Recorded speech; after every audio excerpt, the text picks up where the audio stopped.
আজকে আমি এনেছি আপনাদের জন্য খুব সহজ আর দারুণ স্বাদের এক চাউমিন রেসিপি। ঘরে অল্প উপকরণে বানিয়ে ফেলুন একদম রেস্টুরেন্টের মতন চাউমিন।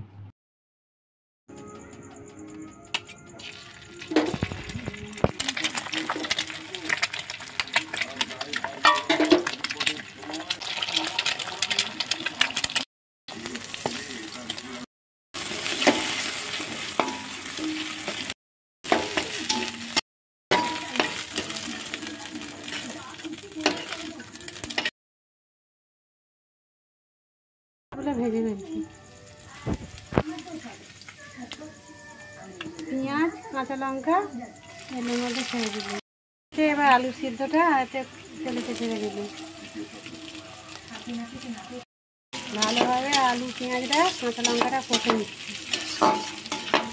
কাঁচা লঙ্কাটা ভাজা ভাজা হয়ে গেছে, আমি এবার চাউমিনটা তুলে দিচ্ছি।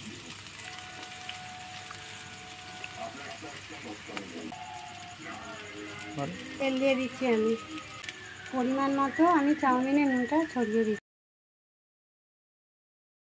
সয়া সসটা আমি এবার দিয়ে দিচ্ছি। নুনটা আমি চাউমিনে ছড়িয়ে দিলাম।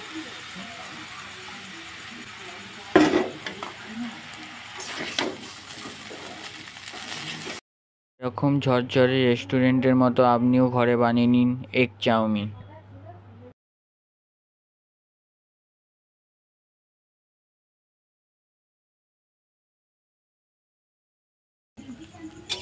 চাউমিনটা এবার তৈরি হয়ে গেছে, এবার আমি নামিয়ে।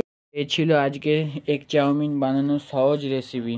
ভিডিও ভালো লাগলে লাইক দিন, কমেন্টে জানান আপনার মতামত, আর এমন আরও রেসিপি পেতে চ্যানেলটা সাবস্ক্রাইব করে পাশে থাকুন। ধন্যবাদ।